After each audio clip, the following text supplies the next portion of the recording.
Bien, hablando incluso de infecciones a nivel del sistema nervioso central, falta completar este par de situaciones que es importante. Los famosos abscesos, colecciones, que son epidurales algunos, subdurales otros, ¿ya? Es importante. Para eso es también primordial que nosotros recordemos esta anatomía un poco rústica, la forma como lo mostramos, pero es bastante efectivo este cuadro. Ya esto que están viendo aquí al inicio es la calota, ¿no? El hueso. Ya, este es el hueso. Después del hueso, ¿qué cosa viene? Viene la dura madre, casi adosado, ¿no? Al hueso, ¿ya? Viene la dura madre. Después vendrá la aracnoides más allá. Luego será el espacio subaracnoideo, ¿no? Donde van a estar las meninges, donde va a recurrir el líquido cefalorraquídeo, y luego ya viene el parénquima, pues, propiamente. Entonces es importante una cosa, miren, cuando hablamos de absceso epidural, como su nombre lo está indicando, nos estamos refiriendo a infecciones, a colecciones, a abscesos que están por encima de la dura madre. Que quede claro eso, por encima de la dura madre, o sea, entre el hueso y la dura madre. Y cuando hablamos de absceso subdural, está por debajo de la dura madre. No es una situación netamente de memoria, eso nos va a ayudar a distinguir, porque a ver, les ponen el cuadro clínico y les dan las dos alternativas en el grupo de 5, subdural y epidural, ¿cómo eligen? ¿Ya? Eso es lo que tienen que recordar. Entonces el epidural está por fuera y el subdural está por dentro. Y acuérdense que si yo me voy para adentro, o sea, hablo ya de subdural, ahí nada más está la aracnoides, y debajo de la aracnoides están las meninges con el líquido cefalorraquídeo. Y la afectación de meninges, ¿qué les puede dar? Signos meningios, ¿sí? La afectación de meninges te da signos meningios. Y si hay una de estas dos entidades que no tiene nada que ver con las meninges, será pues el absceso epidural. Es por eso que el absceso epidural no va con signos meningios, el subdural sí puede dar. Ya, esa es la principal diferencia. Sin signos meningios, absceso epidural, está por fuera. Con signos meningios, generalmente subdural. ¿Ya? En ambos casos, la etiopatogenia es muy parecida, estafilococo también va a la cabeza, focos infecciosos como sinusitis, mastoiditis, a veces abscesos dentarios, qué sé yo, pueden ser el foco primario, ¿ya? Osteomelitis cercanas puede ser el foco primario y puede desencadenar eso. Y en base a eso vamos a ir observando. Primero el epidural, acuérdense, está el epidural por fuera, encima de la dura madre, y que vamos a literalmente decirlo en contacto con el hueso, ¿no? Con la calota. Material purulento, es lo mismo decir pus, entre el cráneo y la dura madre. No tiene contacto con las meninges. Como habíamos comentado, secundario osteomelitis, sinusitis, otitis crónica, incluso después de una cirugía también se puede dar, y Staphylococcus aureus está ahí. También pueden estar los otros estafilococos, el epidermidis, podría haber algunos tipos de peptoestreptococos de repente, pero acuérdense que a la cabeza es Staphylococcus aureus, ¿ya? Y eso es lo que generalmente preguntan. Nadie les va a decir cuál es la bacteria que está en tercer lugar en frecuencia, ya sería una situación un poquito compleja. Les van a preguntar por el más común siempre, ¿ya? Es Staphylococcus aureus. La clínica, miren, cefalea, inespecífico, somnolencia, inespecífico. Puede haber focalización, claro, si es un absceso más o menos considerable, de compresión, hace como efecto de masa y obviamente puede haber problemas. Fiebre, lógico, ¿ya? Pero no te habla de signos meningios. No puede haber signos meningios acá, no tiene contacto con las meninges. Está entre la dura madre y el cráneo. Las meninges están más abajo. ¿Ya? El epidural no tiene signos meningios. En la tomografía van a ver, solamente quiero que imaginen, el cráneo tiene forma, visto de fuera, convexa, visto de dentro, cóncava, ¿sí? Y le sigue en el mismo recorrido la dura madre. Pero si entre ambos yo hago una colección, se va a ir aperturando, ¿no es cierto?, la colección. Por un lado será convexa y por el otro lado también probablemente, ¿ya? También probablemente. Vamos a ver. O de repente incluso puede seguir convexo por un lado y cóncavo por el otro, ¿ya? Zona hipodensa en la TAG, extraparenquimatosa, se ve fuera del parénquima, ¿ya? Capta contraste en la periferia, o lógicamente va a haber pleocitosis en líquido cefalorraquídeo, incremento de células, ¿ya? Y puede haber complicaciones desde hipertensión intracraniana, puede haber tromboflebitis, dependiendo de cuál es el foco primario, y el tratamiento va a ser similar en ambos casos, ¿ya? Aquí es evacuación quirúrgica, hay que hacer craniotomía, sacar la pus, y hay que utilizar antibioterapia, y la antibioterapia, como han visto que en segundo lugar está ¿quién? segundo lugar está epidermidis, ¿no? Entonces no es mala idea dar banco, no es mala idea. ¿Ya? Si están muy seguros del otro, pueden dar oxa de repente. ¿Ya? En situaciones así hay que valorar. Ahí ya entra a tallar un poquito el arte. Pero aquí está lo que habíamos dicho, miren. Aquí está el cráneo. La estructura, la forma del cráneo no va a cambiar, va a seguir así. ¿Ya? Y aquí aparece la colección. ¿No? Aquí aparece la colección. Entonces, por un lado, vamos a, no sé si este lenguaje está bien usado, por un lado lo está reteniendo el cráneo y por otro lado lo está reteniendo la dura madre. Tiende a formar más o menos lo mismo, por ambos lados. Si yo veo esto, yo debo de asumir de que se trata de una epidural, ¿ya? Una epidural. Y aquí está, también se ve algo parecido, miren, en toda zona donde haya dura madre, se puede ver, ¿no? Puede ser en columna, puede ser a nivel del encéfalo, hay que evacuar. Ya, cuando decimos hay que evacuar, nos referimos a esto que están viendo, hay que abordar, hay que llegar, y lo que están viendo ahí al fondo es pus, ¿ya? Y esa pus hay que retirarla. Vamos a avanzar un poco para que se vea. Hay que retirar. Aquí sí puede funcionar de repente que nosotros utilicemos, como están viendo, una torunda para retirar el material purulento. ¿Ya? Retiramos el material purulento. Se puede cultivar, y de hecho hay que cultivarlo, porque no está de más verificar si el tratamiento empírico que hemos dado está bien. ¿Ya? Se retira, y después del acto quirúrgico, obviamente viene la antibioterapia. ¿Ya? Hay que retirar toda la pus. El estudio de imágenes previo es importante para más o menos cuantificar y ver qué es lo que vamos a hacer. Sin embargo, el otro parecido es el empiema subdural. Y cuando decimos de subdural, bueno, su nombre lo indica, ya no está por encima de la dura madre, sino por debajo. Y yo les quiero preguntar, ¿por debajo hay algo que le contrarreste, que lo aguante, digamos, si quiero decirlo así? No, ¿no es cierto? En el otro lado sí estaba la calota y la dura madre, pero debajo de la dura madre no hay nada. Ya la imagen va a ser diferente, se van a dar cuenta. También hay una colección purulenta, pero entre la dura madre y la aracnoides, ya está para abajo.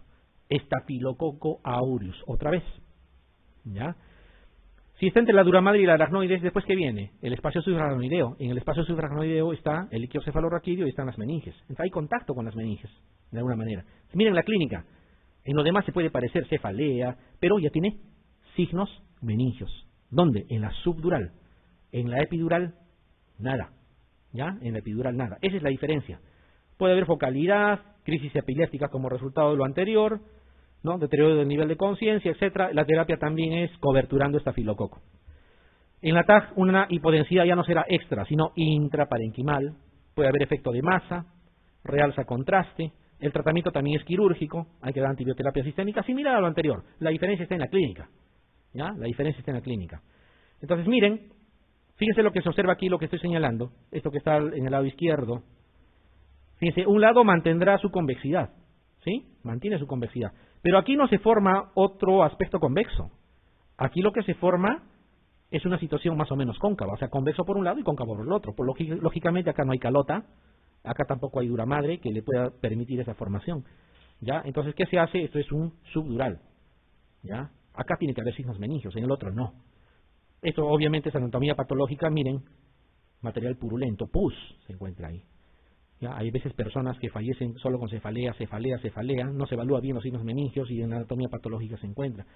Es más, si algo tienen que saber es que cuando tiene uno una infección purulenta en parénquima no siempre produce fiebre. Es más, la gran mayoría de las veces no hay fiebre, eso es lo peor. Uno pensaría, absceso cerebral, tiene que haber fiebre. No. Si hay un absceso que sí produce fiebre es el hepático. Ese sí, casi con todos está con fiebre. Pero el absceso intraparenquimal no siempre produce fiebre, no es el marcador. El marcador es cefalea nada más. Es por eso que se aconseja que una cefalea de 6 semanas de evolución o más hay que estudiarla. No es cuestión de decir toma tu migradoricina, no, hay que estudiarla, porque no vaya a ser que estemos frente a otra cosa más seria. Y el absceso cerebral, como su nombre lo indica, ya después a nivel del parénquima, ¿no? Por extensión o por contigüidad, igualito que los anteriores, de focos primarios, desde sinusitis, mastoiditis, otitis, etcétera, ¿ya? Afectación incluso a veces del tejido óseo, o puede ser también por diseminación hematógena a partir de otro tipo de focos, puede ser a partir de una neumonía, ¿no? De alguna cardiopatía, incluso que puede ser congénita, ¿no? Donde pueden mandarse émbolos sépticos dependiendo, osteomielitis a distancia, ya, miren, infecciones intraabdominales, ¿quién diría? Desde ahí puede ir, claro que sí, si hace bacteriemia a cualquier lado va, ¿ya? O puede haber también como resultado posterior a una cirugía, y no es porque no se haya esterilizado el instrumental, sino que es posible, está dentro de las posibilidades, ¿ya? Dependiendo de muchos factores, que podría ser poscirugía también, más aún si hay traumatismos que pueden dañar directamente el encéfalo, ¿ya? Podría ocasionar un absceso cerebral. Y acuérdense, el absceso cerebral, su marcador no es fiebre, ¿ya? Su marcador es cefalea, ¿ya? Cefalea persistente. La fiebre no está en el 100%. ¿Cuánto quisiéramos nos orientaría? No está. Tratamiento quirúrgico, de forma individualizada, obviamente, porque hay que ver qué factores de riesgo hay para cada bacteria, ¿ya? Pero también se puede usar tratamiento médico, dependiendo. Hay un punto de corte, ¿no?, de los abscesos siempre. Hasta 5 centímetros de diámetro total, uno podría intentar terapia antibiótica, pero si tengo de más tamaño, no pierdan el tiempo. Eso nunca se va a solucionar de forma médica. Hay que recurrir a la cirugía, ¿ya? Hay que recurrir a la cirugía.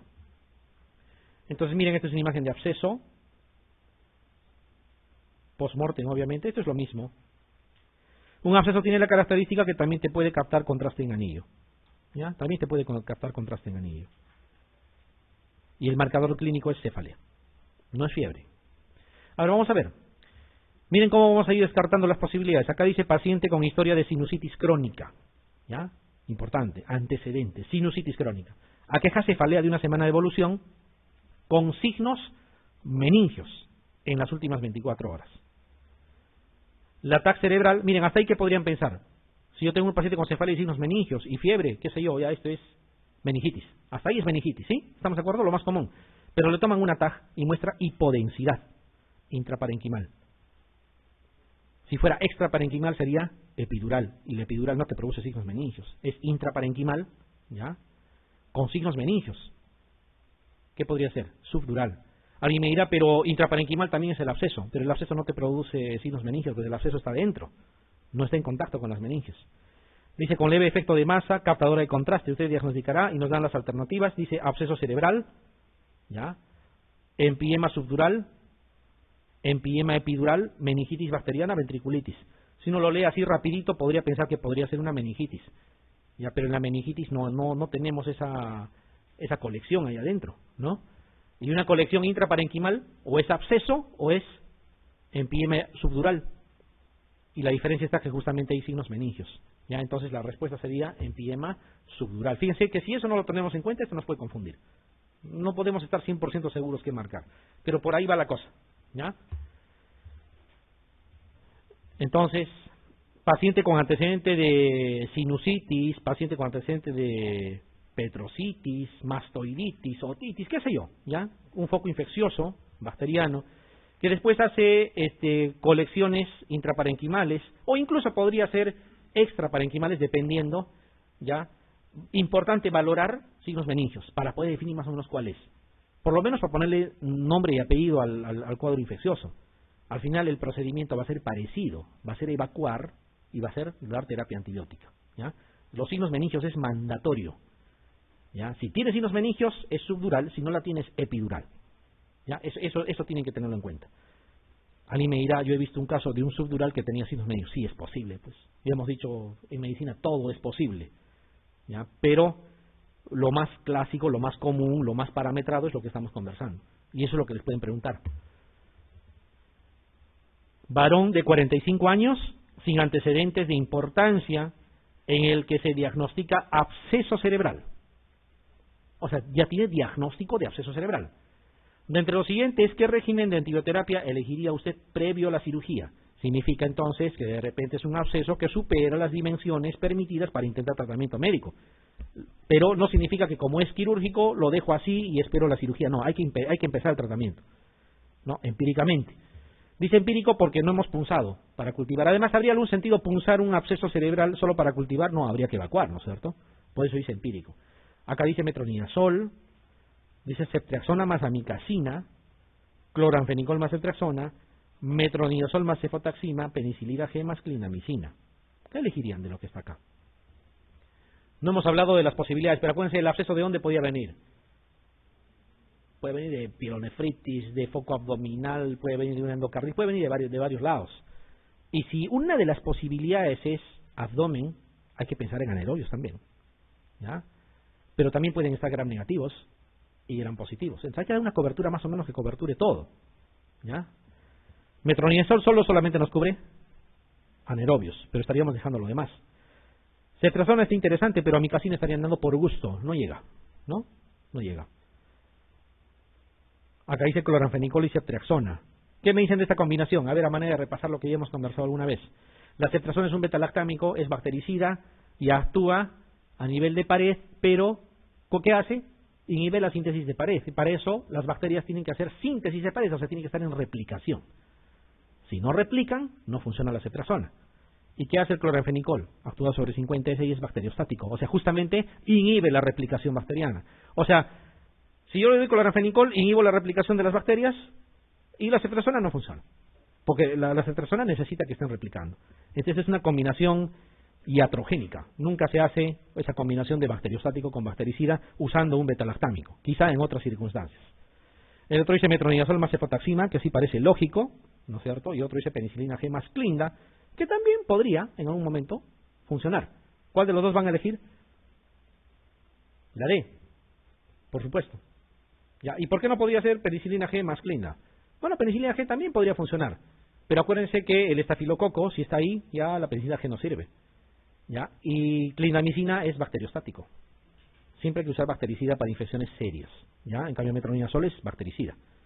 Esta es una muy buena combinación empírica. Ceftriaxona, por ejemplo, más metronidazol. Funciona muy bien. ¿Ya? Funciona bien. Si dan carbapenems, ya no le dan metronidazol, le dan solamente meropenem solo, por ejemplo. También podría funcionar. ¿Ya? Podría funcionar. Muy bien. Imagen de absceso. Fíjense que a veces el absceso no es tan grande, quiero que vean esto, pero el edema perilesional es importante. Y el edema hace el verdadero efecto de masa. Es por eso, y aquí les voy a agregar algo, que si el edema es importante, tienen que agregar corticoides, previo al inicio de la terapia. Bajan el edema e inician la terapia, porque de lo contrario, inician la terapia y el edema perilesional va a aumentar y el paciente puede hasta convulsionar. Ese mismo principio se utiliza en el tratamiento para neurosis y cercosis, por eso es que damos primero corticoides, ¿ya? Y luego empezamos con la terapia, cuando está indicado, obviamente, a veces que no está indicado tampoco. ¿Ya? Así. Pero miren, yo al ver nada más esto, yo puedo asumir que esto no tiene menos de 5 centímetros. Es una imagen grande, eso hay que evacuar. Y está accesible, miren, ¿no? Está accesible, hay que evacuar.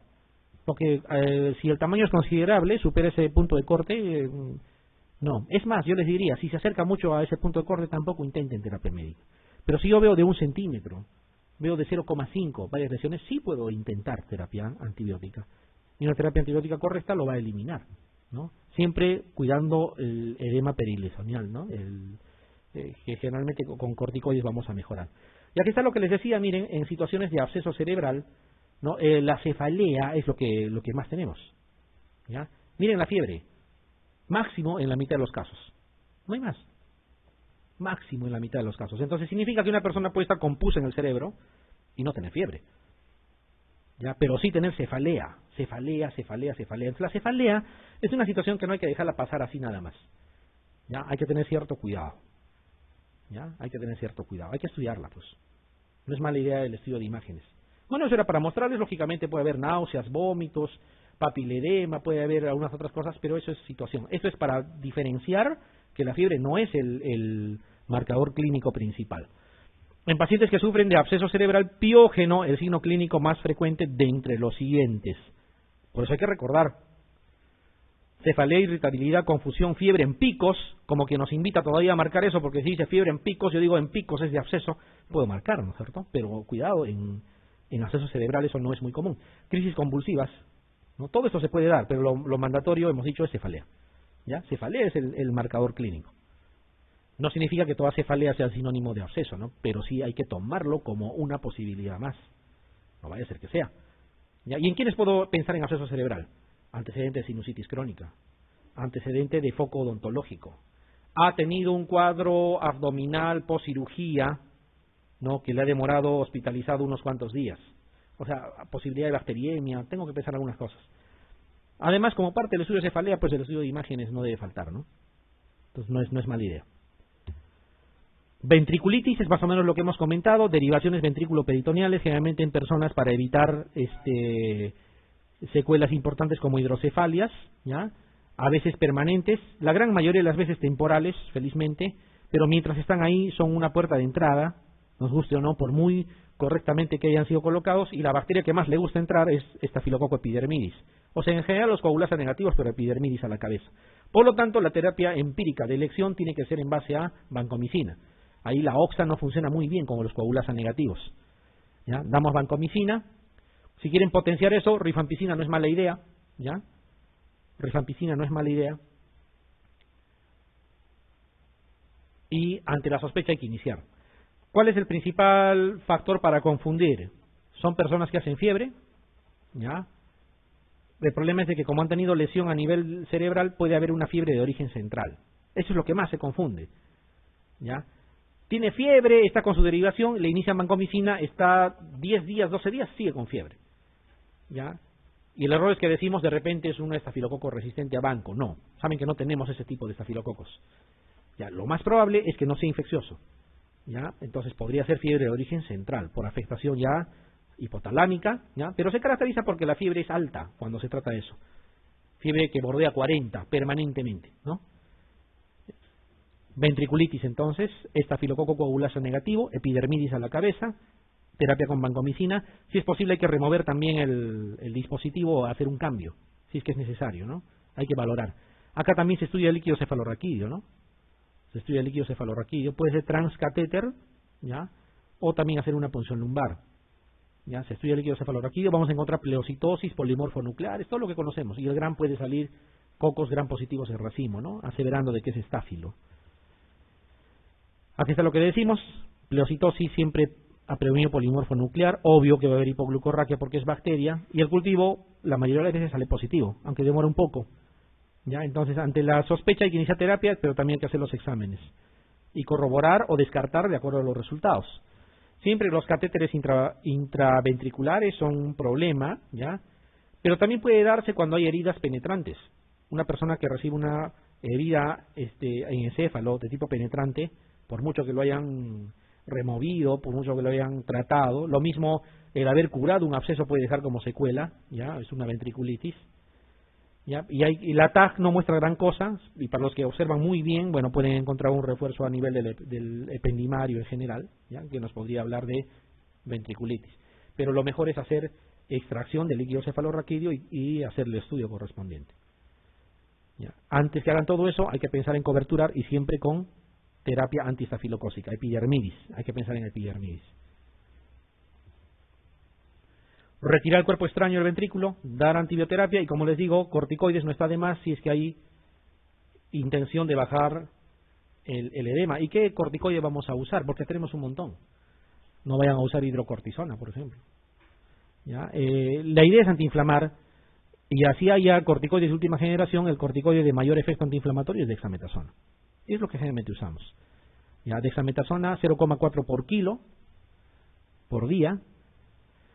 Y eso lo dividen, dependiendo, pues pueden dar cada 8, pueden dar cada 6, no por tiempos muy prolongados tampoco. Al inicio de la terapia, si es posible, inicien antes con el corticoide y después ya la terapia. Y puede haber una complicación al final que resulta más de alteraciones anatómicas seculares, que es la hidrocefalia. Cuando eso sucede, a veces esa derivación debe permanecer por mucho más tiempo. A ver, vamos a ver esto. Dice: mujer de 20 años, posoperada de meningioma, con colocación de derivación ventrículo-peritoneal. A los 10 días del posoperatorio inicia con cefalea intensa y fiebre. Estudio del líquido cefalorraquídeo muestra hipercelularidad a predominio polimorfo nuclear, hiperproteinorraquia con hipoglucorraquia. Polimorfo nuclear con hipoglucorraquia, debe haber una bacteria ahí, y tiene su derivación ventrículo-peritoneal, debe ser una ventriculitis, ¿no es cierto? Y eso obliga a terapia coberturando estafilococo, epidermidis obviamente. El manejo más correcto, dice, entre los siguientes, significa que por aquí puede haber más de un correcto, pero el más correcto dice: oxa más corticoides. Oxa también cubre estafilococo, pero cuidado, por ser coagulasa negativo, lo más probable es que la oxa no nos sirva. banco más rifa, eso sí podría funcionar. El otro dice banco más corticoides también. El otro dice remoción de la derivación, ya hay que remover. Vancomicina más corticoides, es mucho más completo. Y el otro dice ceftriaxona más rifampicina, ceftriaxona no cubre estafilococo, ¿no? La alternativa más completa es la D, ¿no? De preferencia hay que remover. Es como cuando tienen una infección de tracto urinario asociada a catéter, no le van a dejar el catéter, hay que retirar el catéter también. La bacteria que más frecuentemente se logra aislar en el líquido cefalorraquídeo de pacientes con diagnóstico de ventriculitis. Pregunta directa, nada de razonar, para ejercitar nada más y para consolidar lo que estamos comentando, para tenerlo como dato. Estafilococo epidermidis, ¿no? Estafilococo epidermidis. Esta pregunta, por muy tonta que parezca, es típica de los exámenes. ¿Y sabe qué es lo peor? Hay gente que se equivoca. Es lo peor. Paciente varón de 32 años de edad que luego de ser sometido a neuronavegación es la misma endoscopía que se hace en foco abdominal, pero a nivel del encéfalo, ¿no es cierto? Para ya no estar haciendo craneotomías, es una técnica que ya se usa en el Perú hace bastante tiempo, vamos a hablar de más de una década, ¿no? Y claro que hay escuelas importantes que la utilizan, ¿no? Siempre lo voy a decir, en el Hospital Almenar han avanzado bastante en ese sentido y la neuronavegación es pan de cada día, ¿no? Ya no se hace craneotomía, sino simplemente se hace una vía de acceso por donde entra el neuroendoscopio y por pantalla retiran lo que tienen que retirar. Tiene menos secuela, menos morbilidad, se recuperan más pronto, menos posibilidades de infectarlo como de forma secundaria, etcétera, y está bien. Ya a eso se refiere neuronavegación. Dice por cisticercosis intraventricular. ¿Y estaría bien esto o no? Claro que sí, porque les adelanto y además ya lo hemos comentado, creo. Cuando hay neurocisticercosis hay posibilidades. Primero, tratar o no tratar. Si las vesículas están calcificadas, ¿para qué van a tratar? No tiene sentido. No van a lograr nada. Pero si hay vesículas viables, se trata. Y cuando se trata, primero, que las convulsiones no está garantizado de que desaparezcan, porque van a tratar y el cisticerco muerto se va a quedar ahí, no lo van a retirar. ¿Ya? Y se trata con albendazol de preferencia hoy en día. Sin embargo, cuando está a nivel de ventrículos, el albendazol no llega. Y es de necesidad quirúrgica. ¿Ya? Y aquí dice justamente eso. Cisticercosis intraventricular, eso nunca iba a resultar con terapia médica. Han procedido a hacer neuronavegación. Perfecto. Me imagino que lo han retirado. Dice, desarrolla fiebre en agujas a partir del 10º día posoperatorio. Hay causa-efecto, ¿no? Eso tenemos que buscar. Siempre hay una relación temporal. Neuronavegación y luego fiebre a los 10 días. Hay que pensar en una posibilidad de haberse infectado. Usted debe indicar como primera posibilidad diagnóstica, dice, absceso cerebral. Claro, podría ser, pero no es lo más común. Se supone que si ha sido sometido a neuronavegación, ya una de las posibilidades, aunque no lo menciona acá, es que le dejen siempre, aunque sea temporalmente, una derivación ventrículo-peritoneal. Dice meningitis secundaria. Hablaría pues de signos meningios, ¿no? Que no lo dice. Ventriculitis, absceso epidural, ya sería alucinar mucho, ¿no? ¿Por qué voy a pensar justo en epidural? Por lo menos deberían mostrarme imágenes, no sé, algo más. Y subdural por lo mismo. ¿Ya? La primera opción siempre es ventriculitis, cuando hay poscirugía. ¿Ya? Poscirugía. Y más aún si es que ha habido un espacio de falta de síntomas.